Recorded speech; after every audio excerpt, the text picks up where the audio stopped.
جی doctor Nafisa شاہ صاحبہ.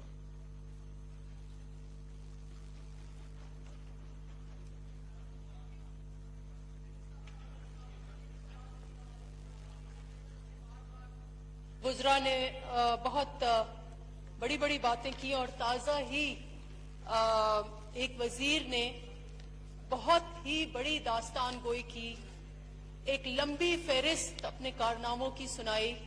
بہت خوشی ہوئی انہوں نے اتنے کارنامے کیے خیبر پختونخوا کے. وہ ادھر موجود نہیں ہیں لیکن میں ان کی شان میں ایک شعر پڑھ لوں گی. یاد ماضی عذاب ہے یارب، چھین لے مجھ سے حافظہ میرا.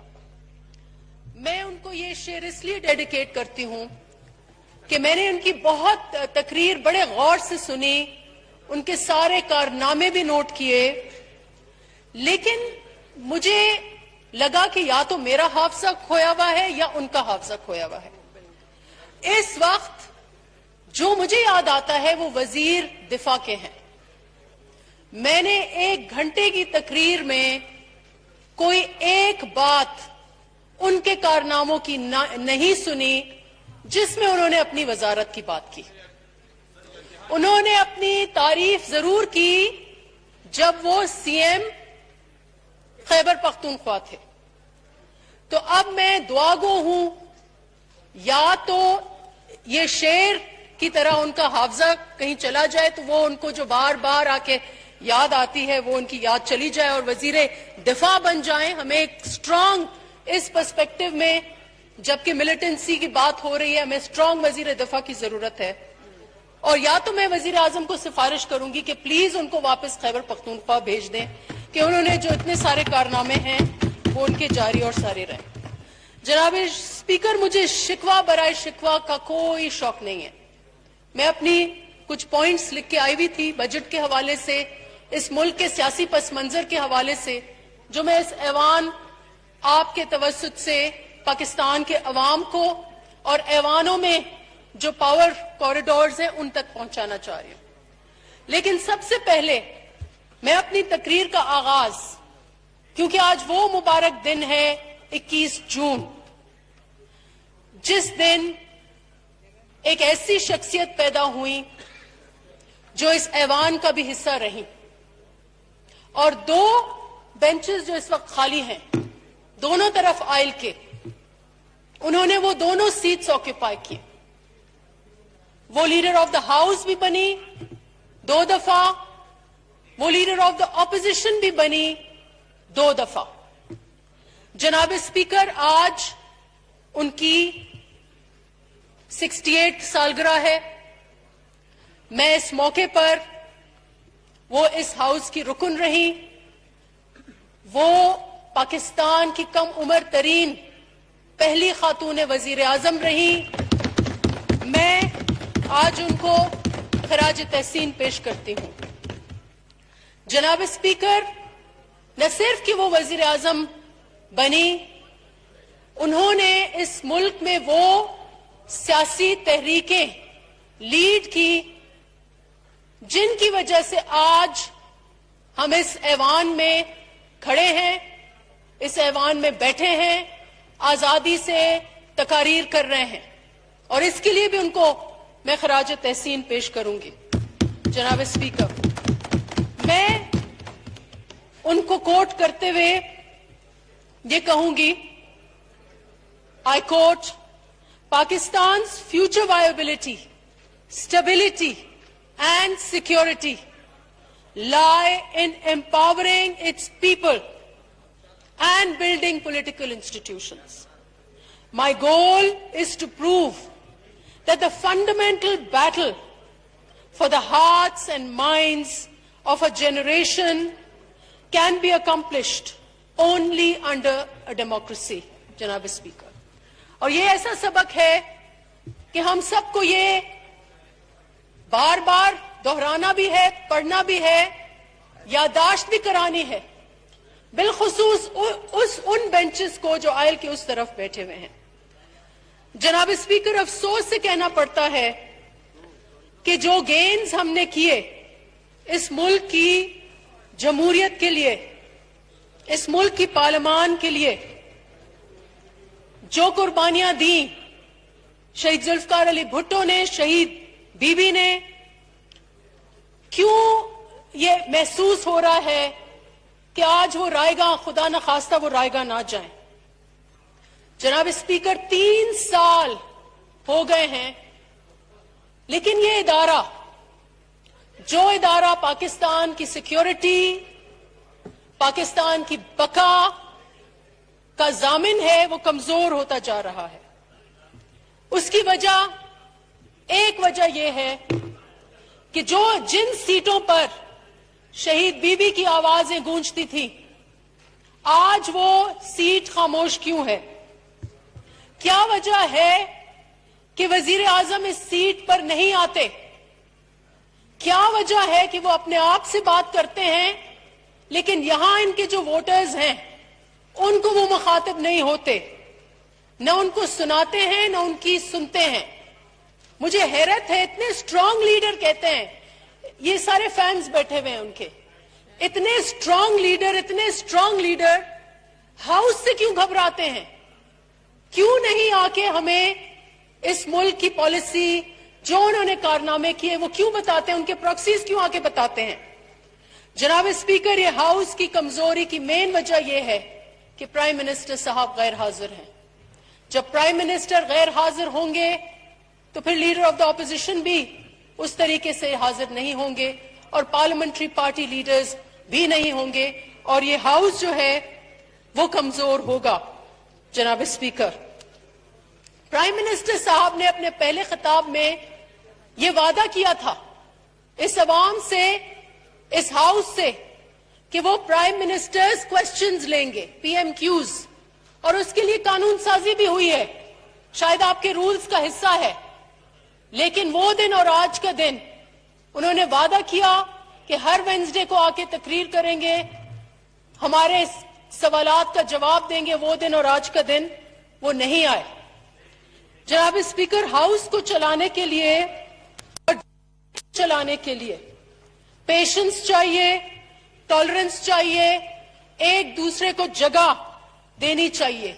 ये एसेंशियल है for the preservation of democracy. शहीद जुल्फकार अली भुट्टो ने इस मुल्क को आइन दिया और उस आइन की वजह से हम इधर हैं। और उन्होंने उस आइन के जब साइन किया उस आइन को, तो उन्होंने ये कहा कि we need patience, tolerance and accommodation which is necessary for the preservation of democracy. लेकिन अफसोस कि इधर जो हमने मजाक बना दिया है इस हाउस का, उसका मिसाल नहीं बनता और उसकी जितनी मजम्मत की जाए वो कम है।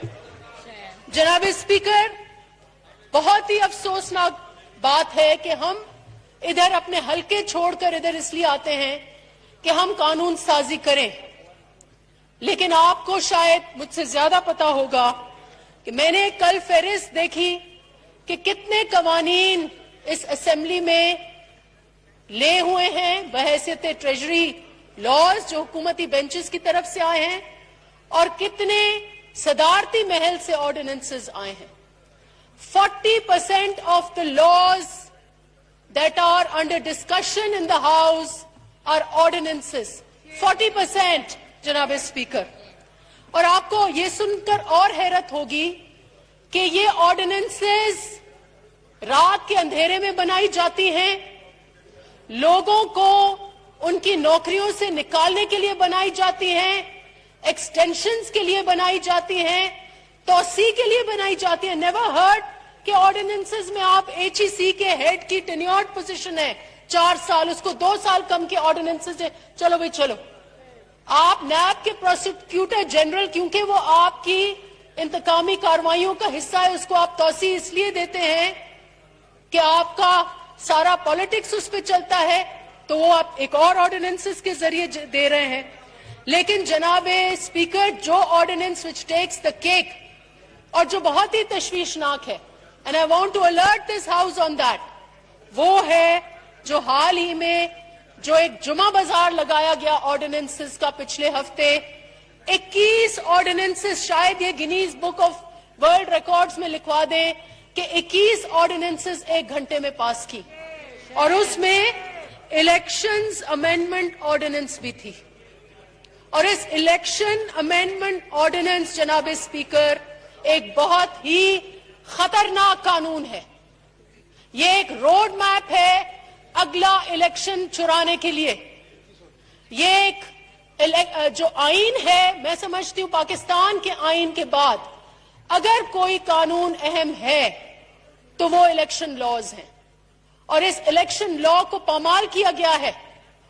इलेक्शन कमीशन के साथ आप तसादुम करने जा रहे हैं। इलेक्शन कमीशन कह रही है कि 72 शिकों में अक्सरियत शिकें जो हैं वो नाकाबिले कबूल हैं, वो आइन के खिलाफ हैं, वो ईसीपी के कवानीन के खिलाफ हैं, वो आइन के रूह के खिलाफ हैं।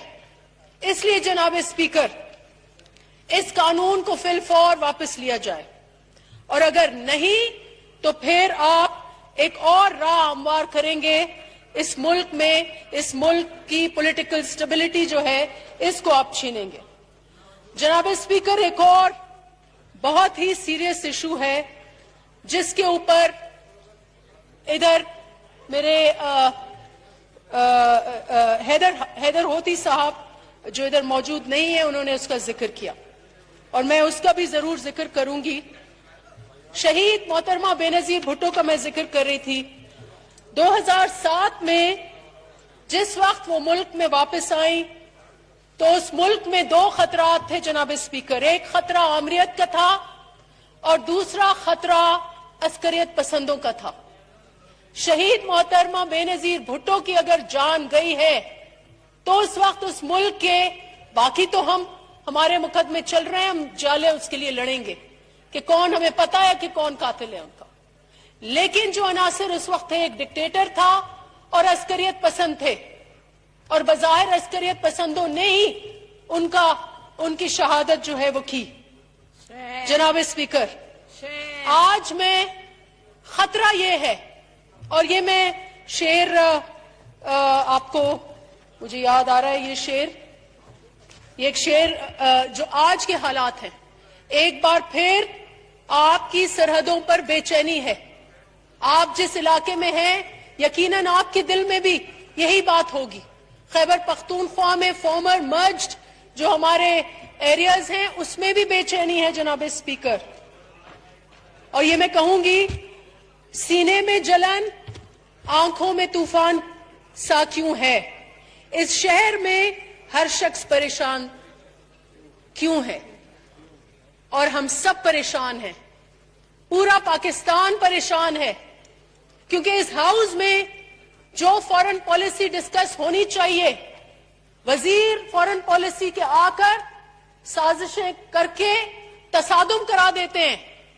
यहां बजट बुक्स को ईंटों और पत्थरों की तरह सर फाड़ने के लिए इस्तेमाल करते हैं, लेकिन हमें यह बताते नहीं हैं कि इस वक्त इस मुल्क को, इस खतरे को क्या खतरात लाहक हैं और बहुत खतरात लाहक हैं जनाब स्पीकर। सितंबर 11 जो है वो डेडलाइन है। अमेरिका चला जाएगा, पहले भी ऐसे ही चला गया था और बीच में एक पूरा खिता जो है उसको खतरे में, आग में झोंक के जा सकता है। पाकिस्तान की क्या हिकमत अमली है? क्या हम अमन में अपना किरदार अदा करेंगे या क्या हम जो माजी की गलतियां हैं वो दोहराएंगे? ये हमें वजीर को बताना है। यहां फड्डे नहीं कराने, अपने मेंबरों की आंखें जो हैं उनको हर्ट नहीं कराना, सर नहीं फाड़ने, हमें बताएं। ये तसादुम की जरूरत नहीं है। इस वक्त इस हाउस को चाहिए कि हमें बताएं अफगानिस्तान के ऊपर आपकी क्या पॉलिसी है। You need to ask speaker साहब, अगर मुतासिर होगा ये इलाका तो क्वेटा में आग लगेगी, मुतासिर होगा तो पेशावर में आग लगेगी। तो इसलिए बहुत जरूरी है कि हमें इस हाउस को ब्रीफिंग दी जाए। जनाब स्पीकर, मैं ज्यादा टाइम नहीं लूंगी, कुछ बजट के ऊपर कुछ 2-3 नुकात पे जरूर बात करूंगी। जनाब स्पीकर, ये चौथा बजट था जो चौथे फाइनेंस मिनिस्टर ने चौथा बजट दिया और बहुत ही मुनफरद कहते हैं फील गुड बजट। ایسا بجٹ انہوں نے پڑھا تو مجھے یہ لگ رہا تھا, ہمارے کولیگز ڈیسکیں بجا رہے تھے, میں بھی کبھی کبھی بجا رہی تھی, لیکن میں نے کہا مجھے ٹاک شوز میں جانا ہوتا ہے, میں سن لوں کیا بات کر رہے ہیں. لگ ایسا رہا تھا کہ اس چوتھے بجٹ میں کہ کوئی سفر نامہ ڈزنی لینڈ کا پڑھ رہے ہوں, اور جھولوں کوئی ہم لوگ جھولوں میں کوئی ہم جھولتے رہے ہوں, ایسی انہوں نے سبز باغ دکھائے, لیکن کئی اس میں بھول بھلائیاں بھی تھیں جناب اسپیکر. باہر ماہرین کہہ رہے تھے فیل گڈ بجٹ ہے. میں نے کبھی نہیں سنا کہ بجٹ کے لیے یہ فیل گڈ کیا ہے, کیا اس میں کیسا خمار ہے کہ یہ فیل گڈ بجٹ ہے جناب اسپیکر, کیا خمار ہے. پتا چلا فیل گڈ کیا ہے, فیل گڈ کی اصلیت 2 دن کے بعد اس ہاؤس میں آ گئی, جب بجٹ بکس کو پہلی دفعہ تبدیلی والوں نے ایسی روایات کھڑی کر دی ہیں. کبھی یہ جو بجٹ بکس ہیں, اور انہوں نے شاید اس کی بھی انکوائری کرا لیں, پہلے ہمیں 4 موٹے موٹے پنک بکس ملتے تھے اسپیکر صاحب, اس دفعے ہمیں 8 موٹے موٹے بکس ملے, جس میں 4 پنک اور 4 گرین, اور جتنے بھی وہ بکس تھے ان کو اینٹوں اور پتھروں کی طرح استعمال کر کے سر پھاڑے گئے. تو اگر کسی سے پوچھنا ہے کہ یہ فیل گڈ کیا ہے, تو جن جن کے سر پھاڑے گئے ہیں ان سے پلیز پوچھیں کہ یہ فیل گڈ جو ہے یہ کیا ہے جناب اسپیکر. اب جو اصل حقیقت ہے اس ملک کی, اصل حقیقت یہ ہے کہ انفارچونیٹلی ہم اس خطے میں ہیں جہاں ہم ایک ٹریپ میں ہیں. افغانستان کی میں نے بات کر لی, یہ خطرات ہیں.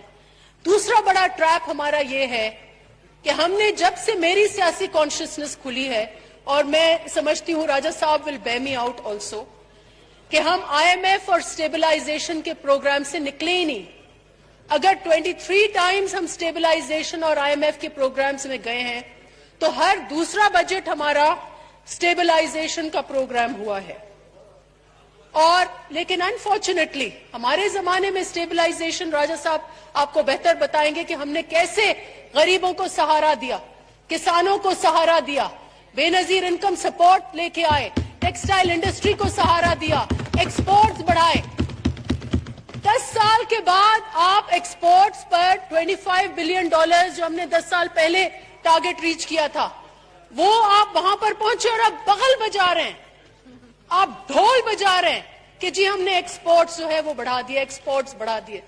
جناب اسپیکر, حقیقت یہ ہے کہ جو آپ لوگوں نے اسٹیبلائزیشن کی, جو انہوں نے اسٹیبلائزیشن کی, وہ امیروں کو فائدے دے کر, ایمنسٹیاں دے کر, اے ٹی ایمز اور اشرافیاز کو تاریخ میں اتنی, اور میں چیلنج سے کہتی ہوں, any one can challenge me, challenge سے کہتی ہوں, تاریخ میں اشرافیہ کے لیے اتنی ایمنسٹیاں نہیں آئیں جتنی یہ حکومت لے کے آئی ہے.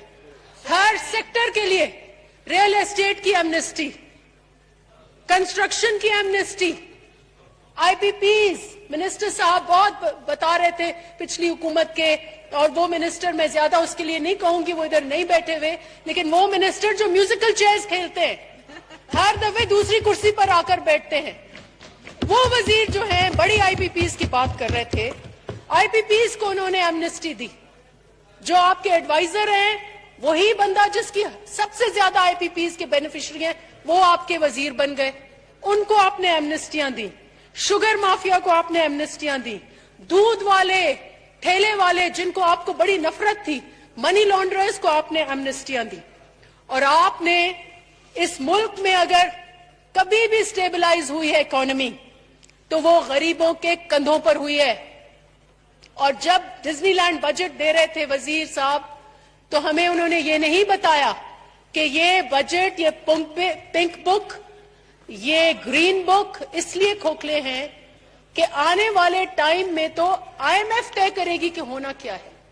آپ نے آئی ایم ایف کو پکچر میں رکھا ہی نہیں. کہاں ہے آئی ایم ایف؟ یہ مجھے جو اطلاع ہے, آئی ایم ایف نے اپنا پروگرام ہی آگے کر لیا, کیونکہ آپ نے کہا کہ اب آپ اس لیے کمفرٹیبل ہیں کہ آپ کے پاس ریمیٹنسز بھی ہیں, آپ کے پاس ایکسپورٹس بھی ہیں, ابھی آپ کے پاس ڈالر کی ضرورت نہیں ہے, تو اس لیے آئی ایم ایف نے کہا اب آپ دیکھتے ہیں 3 مہینے آپ کیسے معیشت کو چلاتے ہیں. تو آئی ایم ایف کہاں ہے جناب اسپیکر؟ اور اب आपका जो बजट, जो मैंने कहा, जो इधर और ईंटें और पत्थरों का बजट आपने दिया है, वो ईंटें और पत्थर गरीबों को लगना शुरू हो गई है।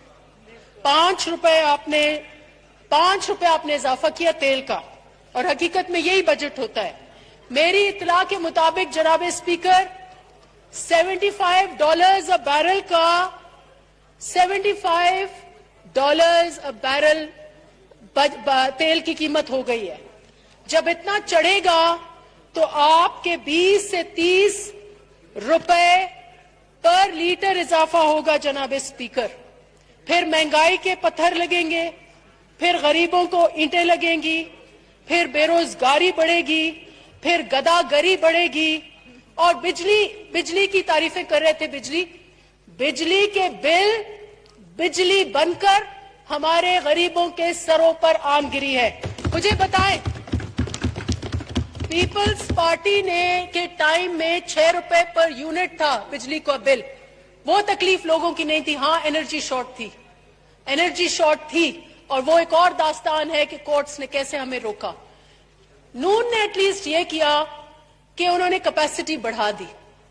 आपने ना आईपीपीज का मसला हल किया, ना आपने लोड शेडिंग, अभी लोड शेडिंग फिर आ गई है। कौन से इलाके में मुझे बताएं पाकिस्तान के इस वक्त लोड शेडिंग नहीं हो रही? तो आपने क्या किया जनाब स्पीकर?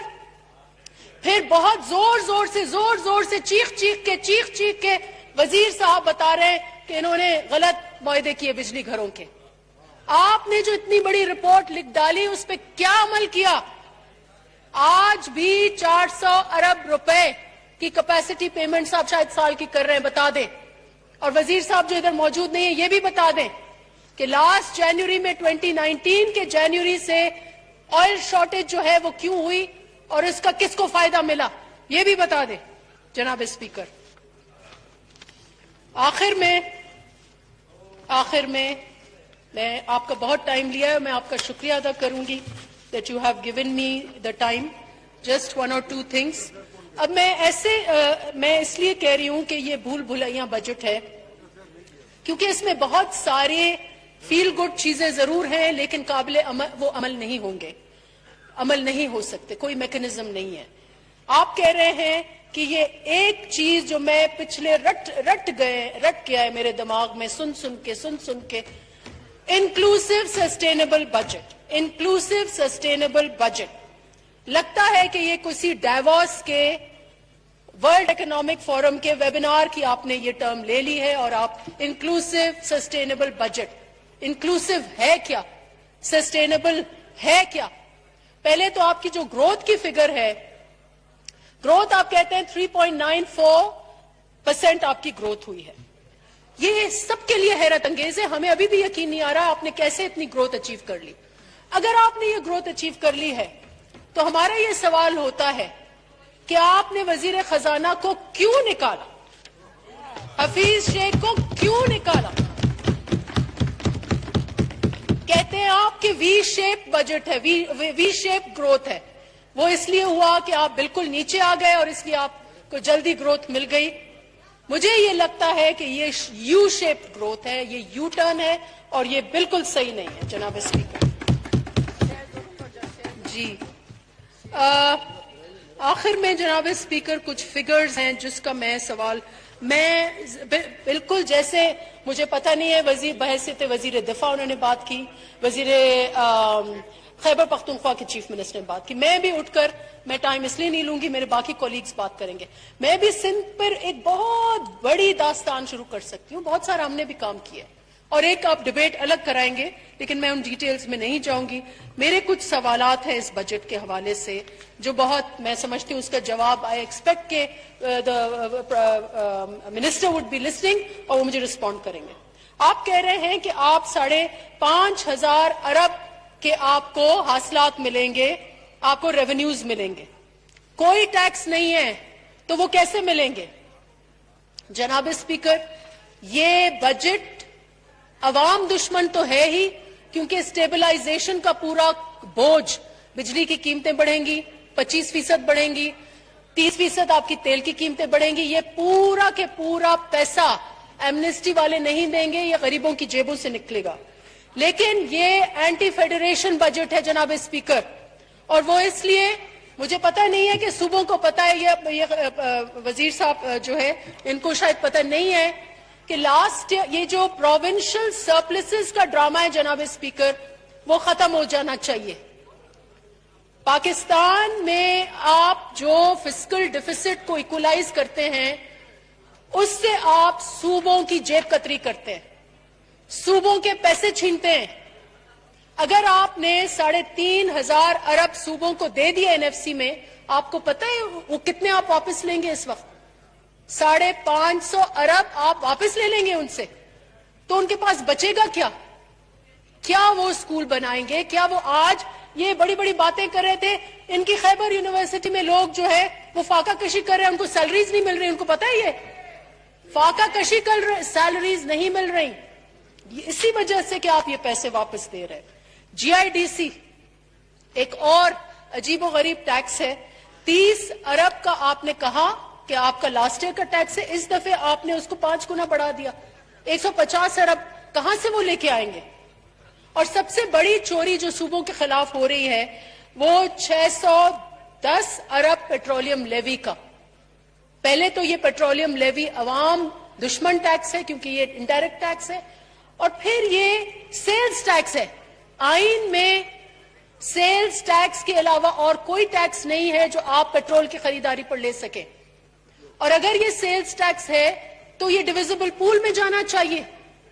تو یہ پچھلے 3 سال سے آپ پیٹرولیم لیوی، یا پچھلے 7 سال سے، I am sorry but my colleagues ادھر سے نون والوں نے سٹارٹ کیا. یہ کتنے ٹریلین روپیز آپ نے نان ڈویزبل پول سے نکال کر آپ نے اپنی جیب میں ڈالے ہیں.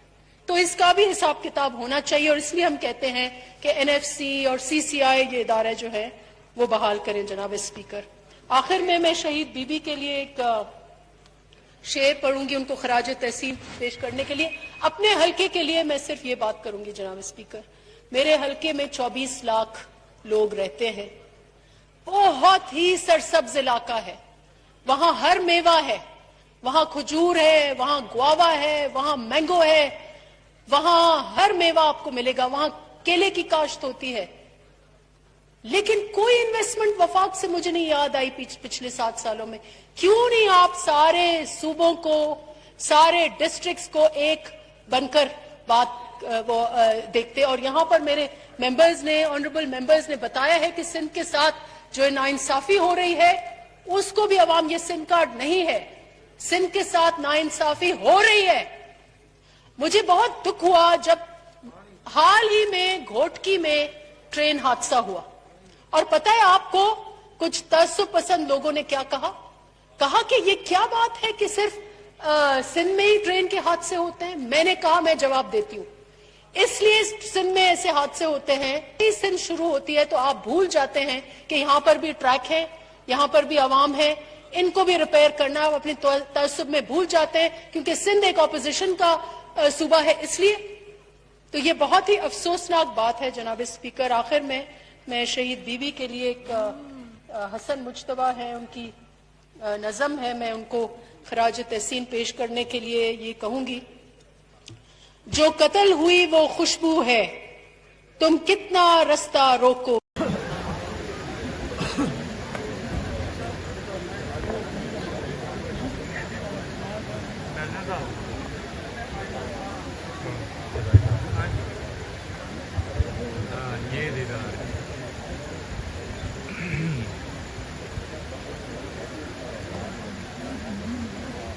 جسے مولا رکھے اسے کون چاہے.